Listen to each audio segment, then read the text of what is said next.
ပြောမှန်းသာပြောအီတာလီယန်အစားအစာကဘာမှအကောင်းဆုံးပဲ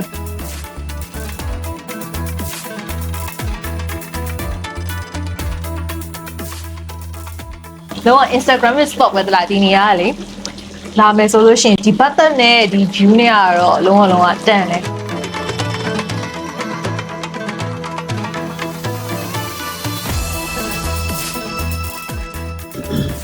Happy birthday to you အားလ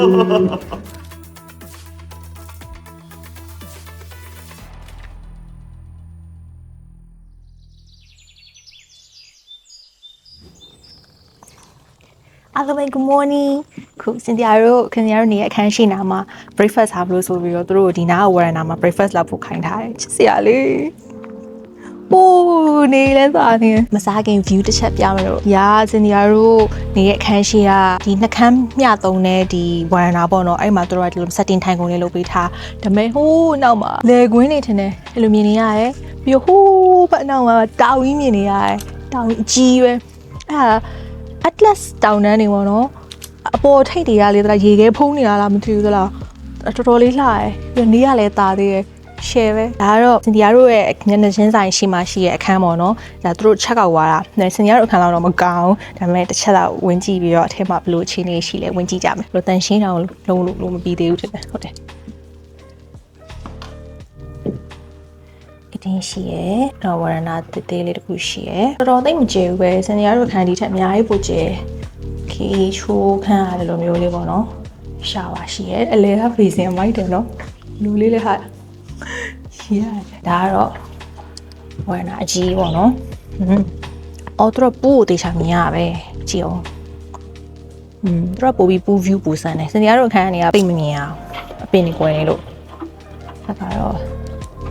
ဒီနေရာကျတော့ restaurant နေရာပေါ့နော် breakfast တော့ပြန်စားမယ်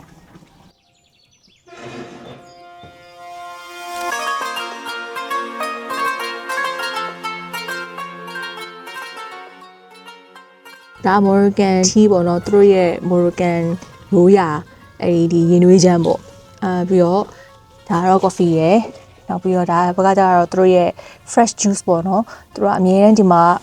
တတိအရင်များတယ်တတိအရင်များတော့သူတို့ကဒီ orange juice တို့နောက်ပြီးတော့ဒီ papaya juice တို့အဲ့လိုမျိုးဟာရောမနှက်ဆိုလို့ရှိရင်သူတို့က share အသီးကိုညှစ်ပြီးတော့အဲ့လိုတိုက်တာဒါတော့ yogurt ထင်တယ်ဘက်ကတော့သူတို့ရဲ့ Moroccan plata ပေါ့နော်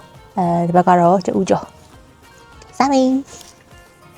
အဲ့တော့ Moroccan tea မှာဘာတွေပါလဲတစ်ချက်ပြပေးမယ်နော်ဒီ Moroccan tea ကဒီခရားလေးရယ်သူကလာချပြီးအဲမှာသူကအဲ့လိုပူစီနံပါတယ်ဝက်ဖက်ချောက်ပါတယ်တကြားပါတယ်တချို့ကလည်းတကြားမကြိုက်တကြားဒါပေမဲ့တကြားထည့်လို့ရှိရင်ပို့ပြီးတော့ကောင်းတယ်အဲ့လိုမျိုးလေးသူကအမြင့်ကြီးတောင်ထည့်ရတာဒါတော့သူသိမ့်မထည့်တတ်လို့အဲ့လိုဖြစ်နေမှုနေရပဲတမ်းမတော့ပါသေးဘူးလူပြန်တဲ့ဒါဟိုနေ့ကသူ့ Moroccan စပင်းညက်စရာတင်ပေးလိုက်တာလို့ပြောတာပဲဒီနောက်ဆုံးစင်းကြမှာအဲ့လိုထပ်ပြီးတော့လောင်းထည့်ရတယ်တဲ့တော့ပြောရမယ်ဆိုလို့ရှိရင်တစ်ခါတည်းထည့်လိုက်တဲ့ရေကျွန်းတယ်တွေ့လားဦးဒါကနောက်ထပ်သူတို့ရဲ့Moroccan အစားအစာပဲဒါဘလို့ခေါ်လဲမသိဘူးစင်ညာနာမည်မိသွားပြီပြီးမှပြန်ကြည့်ပေးမယ်နော်အဲ့ဒါလည်းဒီလိုပဲဒီလိုမျိုးဒီ honey တို့ cheese တို့ torbat တို့အဲ့လိုမျိုး spread လုပ်ပြီးတော့စားရတာဒါအကုန်လုံးကသူကပြင်သစ်စာတွေပဲပြောရမှာဆိုရင်ဒီ North Africa တိုင်းပြည်တော်တော်များများပေါ့နော်ဒီ Morocco အပါအဝင်သူတို့ကပြင်သစ်လက်အောက်ခံအကြိုက်ဖြစ်ခဲ့တော့ပြင်သစ်ရဲ့လွှမ်းမိုးမှုအရန်ခံနေရအခုချက်ထိပဲအဲ့ဒါစကားပြောလို့ရှိရင်သူကနှုတ်ဆက်လို့ရှိရင်လေ bonjour အဲ့လိုမျိုးအပြင်တခုမေးလိုက်လို့ရှိရင်လည်းသူက yes no ဖြစ်လို့ရှိရင် oui ဆိုတာ yes လေအဲ့တော့ပြင်သစ်လိုပဲတခုလမ်းညွှန်နေပါရေးထားလို့ရှိရင်လည်းပြင်သစ်လိုရေးထားတာလားတခါလေအင်္ဂလိပ်လိုတော့မပါဘူးသူတို့ဘာသာစကားလည်းမပါဘူးပြင်သစ်လိုပြောတဲ့တော်တော်ကောင်းပါဗျာဒါသူတို့ရဲ့ fruit yogurt အကျိုးအသီးလေးပဲဟာအသီးရေဆိုတော့ kiwi ထင်တယ် kiwi ဒါအောင်ဆရာစားကြည့်တာအောင်ထူရmelon ထင်တယ်တခွားမွေးတီးမလိမ္မော်တီးလိမ္မော်တီးတော့ကောင်းတာဒင်းချင်းမပါဘူးတကယ်ကဒင်းချင်းပါချမ်းလိုက်လားဒင်းချင်းမပါဘူးတော်တော်အသီးရည်ပဲ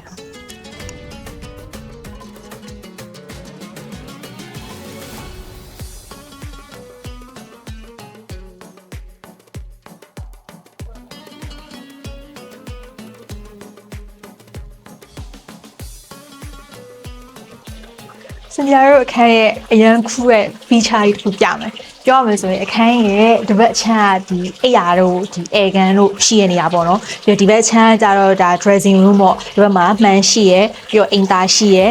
ပြီးတော့နောက်တစ်ချက်ကကျတော့အရန်မိုက်တဲ့ဒီ jacuzzi ပတ်သက်ကြီးရှိရကြီးရပြောရအောင်ပဲစင်ပြတို့ကဒီနေ့အော်ဆိုနေ့လေသာစားပြီးလို့ရှင်ရေလေးပါလေးကူးမယ်ပေါ့ဆိုပြီးတော့ sun cream လေးပါလေးလိမ့်ပြီးတော့အောက်လဲဆင်းပြီးတော့ဖြစ်ချင်တော့ဒီနေ့မှ Marrakesh မှာ shoe design လုံးဝမိုးအုံနေအဲ့တော့စင်ပြတို့လည်းအောက်မှာနေအေးလို့ဆိုပြီးတော့အခန်းလေးက jacuzzi feature ပဲသုံးမယ်ပေါ့နော်ခွက်တွေလိုက်မိအောင်ပဲအမေရတာလေဒီ jacuzzi ဘတ်သက်ကြီးကအရန်မြင့်လွန်းတယ်မကြည့်အောင်ရိုးရိုးတာမယ်လူတက်တော်မှာတော့တက်ဖို့အတွက်လှေကတဲ့လုပ်ထားပြီးစင်ဒီယာလိုမျိုးခြေကျိုးတော့အထဲကိုဘလို့ဝင်ပြီးတက်မလဲတော့မသိဘူးခဏနေကြည့်ကြည့်ရမယ်အထဲမှာရေနေတဲ့ဖြည့်ကြည့်တာရယ်လုံးဝမိုက်တယ်ဒီမှာလိုတာဆိုလုပ်ထားရတော့ဘာဘာတွေပါထွက်နေပြီပြီးတော့ခုနကတော့ကသူတို့ရဲ့ဝန်ထမ်းတွေကိုမေးကြည့်ထားတာဒီဟာဘလို့သုံးရမလဲပေါ့နော်စင်ညာရလည်းခါမသုံးဘူးရောဒီခလုတ်ကိုနေလိုက်လို့ရှိရင်တဲ့အဲ့မှာ jacuzzi feature ထွက်လာမယ်တဲ့အဲ့လိုပြောတယ်အဲ့တော့စင်ညာမနေကြည့်ရသေးဘူးနှိပ်ကြည့်ရအောင်ဟိုးဘူးစီပေါင်းနေရဟိုလိုမျိုးပါလဲအထက်ကနေပြီးတော့ထွက်လာပြီဘူးဆိုပြီးတော့လေမိုက်တယ်ဟိုးရှယ်ပဲအပြင်တော့မှရင်ငွေတွေရိုက်ကုန်ပြီထဲမှာရေးရတော်တော်ပူရဟာတော်ပူရဝါးရေရှည်အေးနဲ့ပြန်ရောက်ရမယ်ထင်တယ်ပူရလုံးဝ Instagram spot ပဲတလားဒီနေရာကလေလာမယ်ဆိုလို့ရှိရင်ဒီဘတ်သက်နဲ့ဒီ view နဲ့ကတော့လုံးဝတန့်တယ်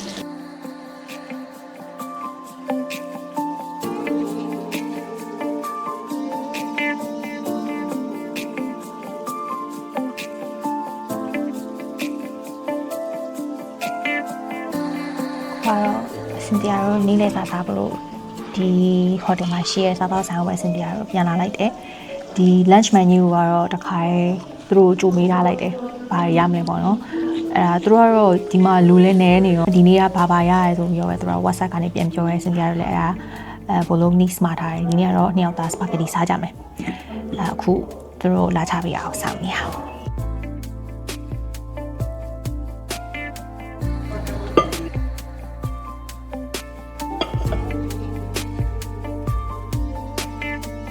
ခုဒါစင်တီယာမှာထားတဲ့ spaghetti cream mushroom ပေါ့နော်အသားရောပါရလားမသိဘူး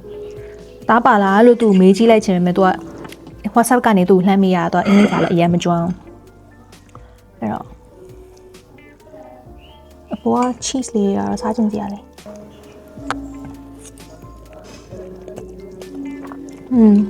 တင်းနေရပဲ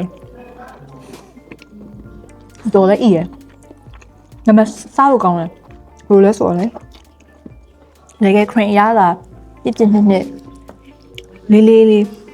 နောက်အရင်အီရတော့မဟုတ်ဘူးဒါပေမဲ့စားရင်စားနေတော့ပူအီလာမယ်ထင်တယ်ဒါပေမဲ့အဓိကကပေါ်မှာသူ့ရဲ့ cheese တွေကအပူနဲ့အေးပျော်ပြီးတော့အဲ့လိုတသားရဲဖြစ်နေတာ cream ကြိုက်တဲ့လူတွေဆိုတော့ပိုကြိုက်မယ်ပေါ့နော်မိုးလို့ရှိရင်တော့နည်းနည်းအီတက်တဲ့လူတွေအတွက်ဆိုတော့ကြိုက်ပါမလားမသိဘူးဒါပေမဲ့စင်ကြရတော့ကြိုက်ဒါကတော့ bolognese ပေါ့နော်အသားနဲ့နော်ပြောမှသာပြောအီတာလီယန်အစားအစာကဘာမှအကောင်းဆုံးပဲ I like this.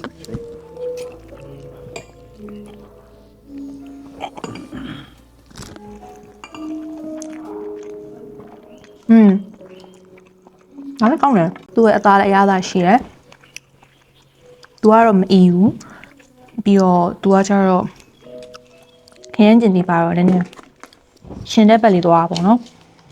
ဆိုဒါနှစ်ခုလုံးစားကောင်းတယ်တပွဲကိုရဲ့သူက15 euro ကျမယ်လို့ပြောတယ်စင်ဒီကတော့လည်းမျိုးရဲသွားလို့ရှိရင်ကျတော့လေတက်စီအသွားပြန်နေပေါ့နော်တက်စီဆောက်ရတာကိုစိတ်ညစ်တာပြီးတော့စိတ်ညစ်တာထက်စားသူကတက်စီကမျိုးရဲတစ်ခေါက်လာမှာလေတက်စီဈေးကတော့အဲ့လောက်ဒီဈေးမကြည့်ပါဘူးဒါပေမဲ့ဒီ6နဲ့ဆိုတော့လေဒီမှာပဲစားလိုက်တော့ရယ်သမီး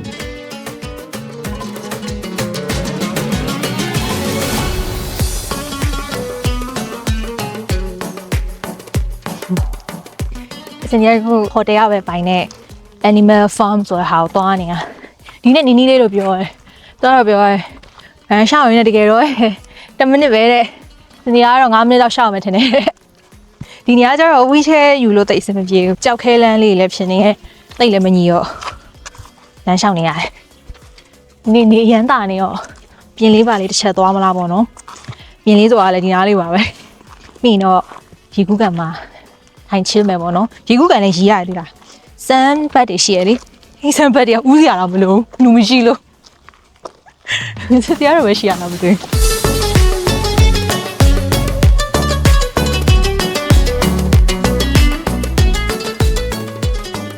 Thank you so much Iman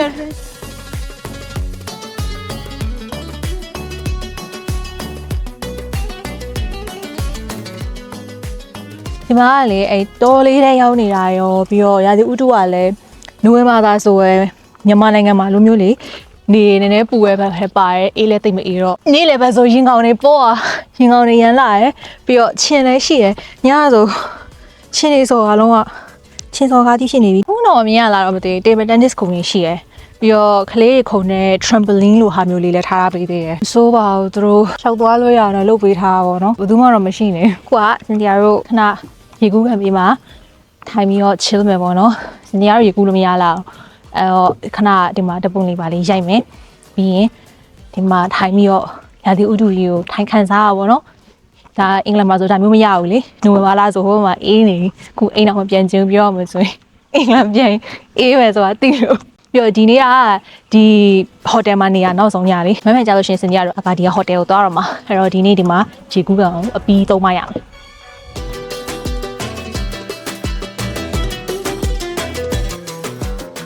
စင်ကြတို့ဘာလုပ်လဲဆိုတော့ဓပုတ်နေ share ရိုက်တာတိလားအင်ကြီးတထည်လေးပြီးတော့ဓပုတ်နေပဲရိုက်နေရ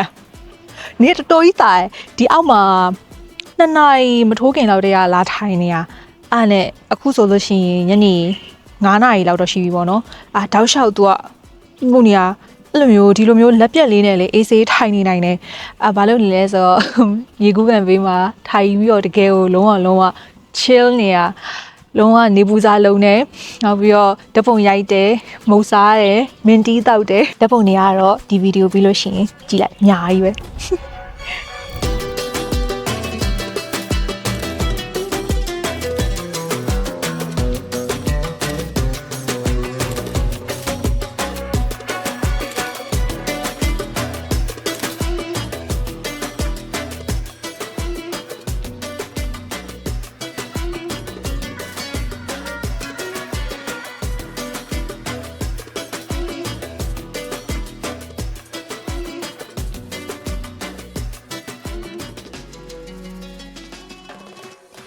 ကဲဒီညအတွက်ဒီနာကတော့ဒီ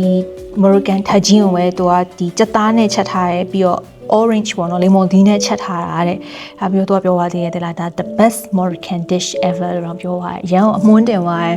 French fry တွေလည်းပါတယ်သူထူးဆန်းတယ်သူက olive ပါတယ်ပြီး lemon tea ကတော့ကြီးရတခါအနှစ်ဖြစ်ပြီးတော့ချက်ထားလားမသိဘူးနော်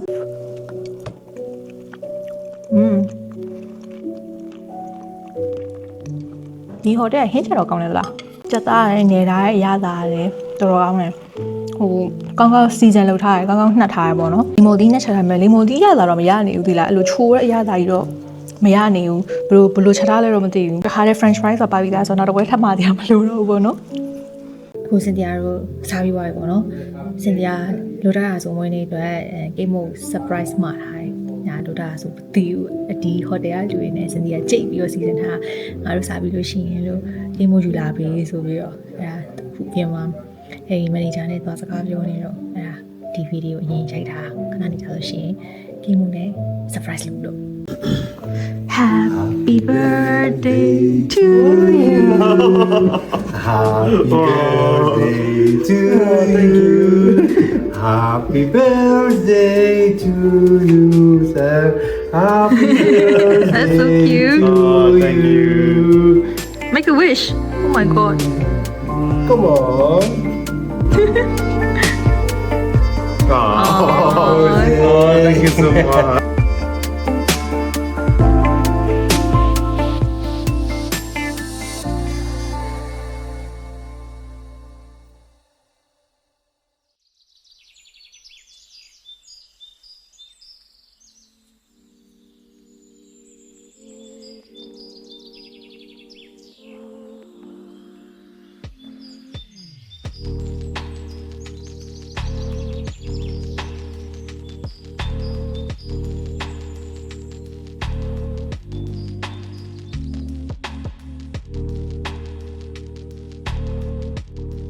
Good morning အခုကတော့စင်တီယာတို့ day 3 Marrakesh ပေါ့နော်အခုကတော့စင်တီယာတို့မနက်စာစားမလို့ပေါ့နော်မနက်စာစားပြီးလို့ရှိရင်စင်တီယာတို့ check out ပြီးတော့ဒီအာကာဒီယာကိုသွားမယ် bus station ကိုသွားရမယ်ဒီ Marrakesh ကနေဒီအာကာဒီယာကိုသွားမယ်ဒီ coach station ကကြတော့ဒီ Marrakesh မြို့ထဲမှာရှိရအဲ့တော့တက်စီကိုတော့နည်းနည်းစောခေါ်ပြီးတော့စောက်ရမှာပေါ့နော်အာကာဒီယာကိုသွားမယ်လက်မှတ်ကကြတော့စင်တီယာတစ်ခါတည်း online နေဝယ်ထားပြီးသား2ယောက်ပေါင်း38ပေါင်လောက်တော့ကြာတယ်ဖြစ်ချင်တော့သူ့ရဲ့ website ကနေစင်တီယာဝယ်ဖို့လုပ်တာ4ကလောက်စူးစမ်းပတ်စံပေးလို့ပေးမဖြတ်ဟို error ဆိုပေါ်က agent နေစနေတစင်ပြန်ရောင်းတဲ့စီကဝယ်လိုက်တော့လက်မှတ်ကနည်းနည်းတော့ပူစေးကြီးသွားတယ်ပြောရမယ်ဆိုရင်ဒီ Morocco မှာအဲ့ဒီအသွားအလာပေါ့နော်မြို့တစ်မြို့နဲ့တစ်မြို့အကူမှာသူတို့ကဒီယထာအရန်မဖွင့်ဖြိုးရှိရရှိရတယ်တော့မြို့တိုင်းကိုမရောက်အဲ့တော့ bus စီက bus တောင်မှသူကရောက်ချင်တဲ့မျိုးပဲရောက်တာပြီးတော့သူ့ရဲ့ဒီ website တွေကလည်းစိတ်မချရအောင်ပြောရမယ်ဆိုရင်သူကသူ့ရဲ့ဒီ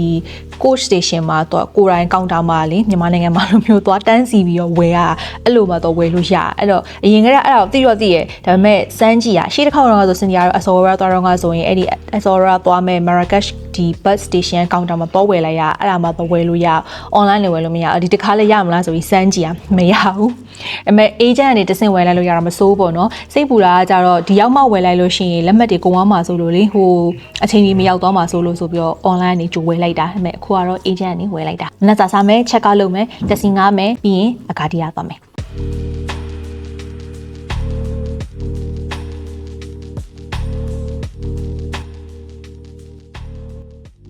ကဲအခုဘယ်လိုဖြစ်လဲဆိုတော့စင်တီယာတို့တက်စီငားလို့မရဘူးဖြစ်နေ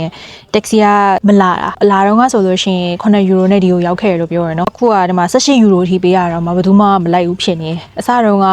10ယူရိုနဲ့တစ်စီးလိုက်တယ်နောက်ကျတော့စင်တီယာတို့ cancel လုပ်သွားတယ်မကြည့်180နဲ့တော့မှဘယ်သူမှမလိုက်ဘူးဖြစ်နေတော့ခုအရန်တိုင်ပတ်နေလို့ဒီ hotel က reception ကအဲစင်တီယာတို့အများနဲ့ကူညီပေးနေတဲ့မိမကြီးပဲမေးလိုက်တော့သူတို့နဲ့တူတူတွဲလုပ်တဲ့ driver ရှိရပေါ့နော်အမှန်တော့30ယူရိုယူရဲတဲ့အဲနဲ့စင်တီယာဈေးစစ်ကြည့်လိုက်တာ25ယူရိုနဲ့လာခေါ်မဲတဲ့သူ mini bus တဲ့ comfortable ဖြစ်တယ်ပေါ့နော်အဲ့တော့25ယူရိုနဲ့ပဲအဲ့လူကြီးလာတာကိုစောက်ပြီးတော့သွားတော့မယ်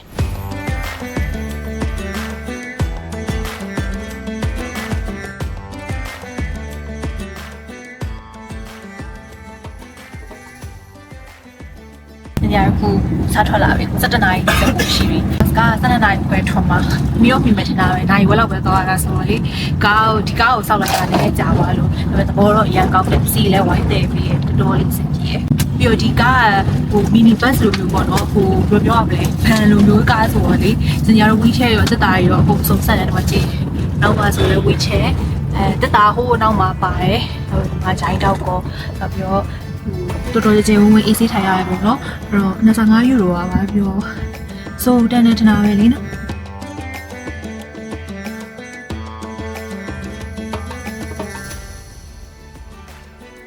စင်တီယာတို့ခု bus station ကိုရောက်လာပြီစင်တီယာတို့ခု wheelchair ပေါ်မှာအဲ့တော့လက်မှတ်ကတော့ကြိုဝယ်ပြီးသားဆိုတော့ခုကောင်းတာမှာတစ်ချက်တော့ပြကြည့်နေရယ်12နာရီ15ဝန်းကျင်မှရောက်လာတယ်တော်သေးတယ်ပြီးသွားလို့